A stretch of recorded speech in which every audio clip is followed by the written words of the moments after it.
মুসাপুর ইউনিয়নে আমরা আজকে যে জায়গায় একত্রিত হয়েছি, এটা শুধু মুসাপুরের সমস্যা না, এটা বৃহত্তর নোয়াখালীবাসীর সমস্যা। এবং 2003 সালে বিএনপি যখন রাষ্ট্রীয় ক্ষমতায় ছিল, মাননীয় তৎকালীন প্রধানমন্ত্রী বেগম খালেদা জিয়া এই সমস্যাটাকে চিহ্নিত করেছিলেন এবং 2003 সাল থেকে শুরু করে 2005 সালে গিয়ে ওনার উপস্থিতিতে এখানে একটি রেগুলেটর নির্মিত হয়েছিল, যা তিনি উদ্বোধন করেছিলেন। 2024-এর ভারত থেকে নেমে আসা যে বন্যার পানি, বর্ষার পানি বা বাঁধের পানি,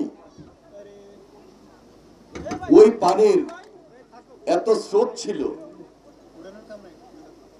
যে পুরা ফেনী, নোয়াখালী এবং লক্ষ্মীপুরে সেই সময় যে বন্যাটি হয়,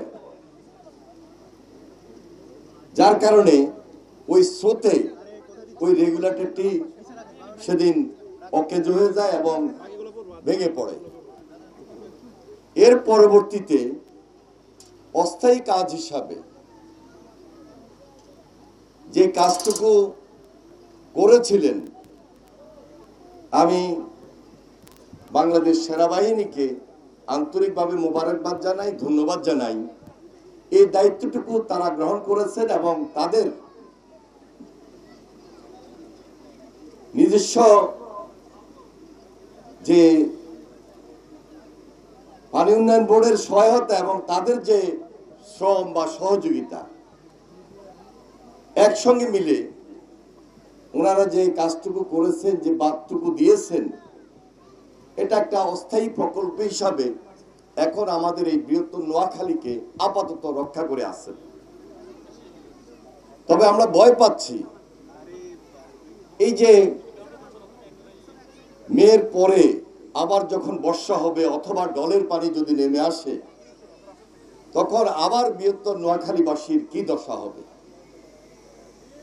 যার পরিপ্রেক্ষিতে আমাদের এখানের মাননীয় সংসদ সদস্য তিনি যেভাবে উপলব্ধি করেছেন, জনাব ফখরুল ইসলাম সাহেব ঠিক একইভাবে উপলব্ধি করেছিলেন আমাদের মাননীয় মন্ত্রী জনাব আব্দুল্লাহ আল বিন্টু সাহেব। দুইজনে যখন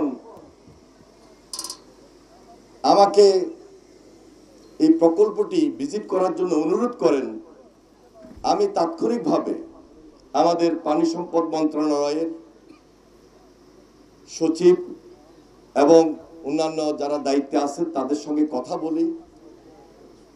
প্রকৃতপক্ষে আসলে মুসাপুর সম্পর্কে আমার এত ধারণা ছিল না এবং এই প্রকল্পটি যে এত গুরুত্বপূর্ণ ছিল, ওনাদের দৃষ্টি আকর্ষণের পর আমি নিজে আরো বেশি অবহিত হই এবং বাস্তবে দেখার জন্য আজকে আমি সকাল 7টায় ঢাকা থেকে রওনা হয়েছি। অত্যন্ত দুর্ভাগ্যের বিষয় যে প্রতিমধ্যে চান্দিনায় সেখানে একটা ফ্যাক্টরির দাবি দেওয়া আদায়কে কেন্দ্র করে পুরো রাস্তা ব্লক ছিল, যার কারণে 2 ঘন্টা সেখানে আমাকে অপেক্ষা করতে হয়েছে। না হলে আমি যে নির্ধারিত সময়টি দিয়েছিলাম, আমরা সবাই মিলে 11টার সময় হয়তো আপনাদের মাঝে উপস্থিত হতে পারতাম, আপনাদের এই কষ্টটা হতো না। তা আমি সর্বপ্রথম আপনাদের কাছে ক্ষমা প্রার্থী। আপনারা অনেকক্ষণ থেকে অপেক্ষা করেছেন, অনেক নেতৃবৃন্দ এসেছেন, নেতৃবৃন্দ তো উপস্থিত হয়েছেন। আমাদের এই অত্র এলাকার যারা সাধারণ যারা রয়েছেন মানুষ, আপনারা সবসময় যারা যুদ্ধ করে চলেন তারা উপস্থিত রয়েছেন। অনেক মা বোনেরা এখানে উপস্থিত আছেন। এলাকার চেয়ারম্যান ছিলেন, উনি উপস্থিত আছেন। আর বিশেষ করে আমাদের পানি উন্নয়ন বোর্ডের কর্মকর্তারা আছেন। আমি ঢাকা থেকে আসার আগেই আমাদের ডিজি সাহেব, এডিজি সাহেব, এক্সএল সাহেব ওনাদের সঙ্গে আলোচনা করেছি যে কিভাবে আমরা এই পরিস্থিতিটা বা এই প্রকল্পটাকে নতুনভাবে একদিকে মোকাবেলা করা, আরেকদিকে এখানে নতুন একটা চ্যালেঞ্জ নিয়ে এই প্রস্তাবিত প্রকল্পটি এখানে বাস্তবায়ন করা যায়। ইতিমধ্যে আমি মাননীয় প্রধানমন্ত্রীর সাথে গতকালকেই কথা বলেছি।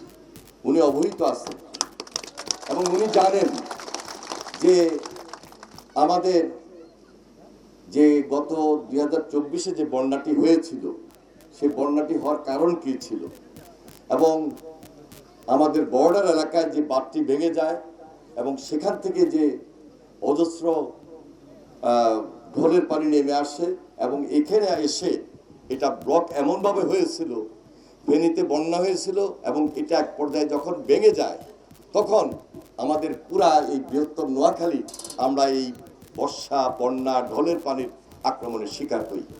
সুতরাং ওনার সেই দৃষ্টিতে আমি আবারও গতকালকে নিয়েছিলাম এবং তিনি সম্পূর্ণভাবে অবহিত আছেন এবং তিনি আমাকে সরজমিনে এটা দেখার জন্য এবং ওনাকে গিয়ে রিপোর্ট করার জন্য উনি পরবর্তীতে কী পদক্ষেপ নেবেন সেটি আমার সঙ্গে আলোচনা করে বা আমাদের মন্ত্রণালয়ের সঙ্গে আলোচনা করে পরবর্তী পদক্ষেপ নেবেন।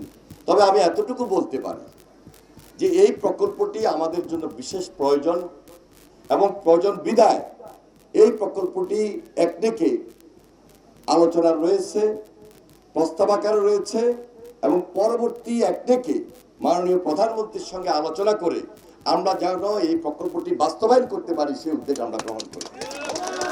কারণ আমাদের এই গ্রেটার নোয়াখালী আগেই বলেছে যে একটা চ্যালেঞ্জের মুখে আমরা রয়েছি।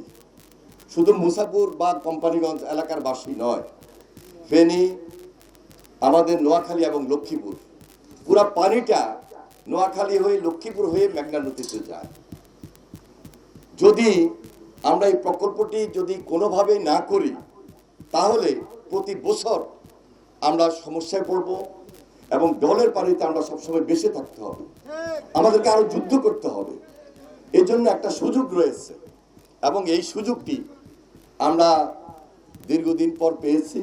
আপনারা আমাদেরকে নির্বাচিত করেছেন, এটা আপনাদের দীর্ঘদিনের দাবি এবং আপনাদের এই দাবির প্রতি একসময় দেশনেত্রী বেগম খালেদা জিয়া একমত হয়েছিলেন বিদায় এখানে একটা রেগুলেটর হয়েছিল, বাঁধ হয়েছিল। যেহেতু এটা ভেঙে পড়েছে, এটা এখন নাই, নতুনভাবে আমাদেরকে আরো 10 কিলোমিটার, প্রায় 10 কিলোমিটার বেশি আমাদেরকে এখন এই নতুন প্রকল্প প্রস্তাবিত যে প্রকল্প সেই প্রকল্পের আওতায় নিয়ে আসতে হবে। সুতরাং এই ব্যাপারে আমি ইতিমধ্যে যেটা কথা বলেছি, মন্ত্রণালয়ে আলোচনা করেছি, আমরা মোটামুটি সিদ্ধান্ত নিতে পারি এই প্রস্তাবটুকু আমাদের বাস্তবে যেন রূপ নেয় সেটা আমরা দৃশ্যমান করার জন্য খুব সহসায় আমরা কাজ শুরু করে দেব এবং দৃশ্যমান আমরা কাজ শুরু করে দেব ইনশাআল্লাহ।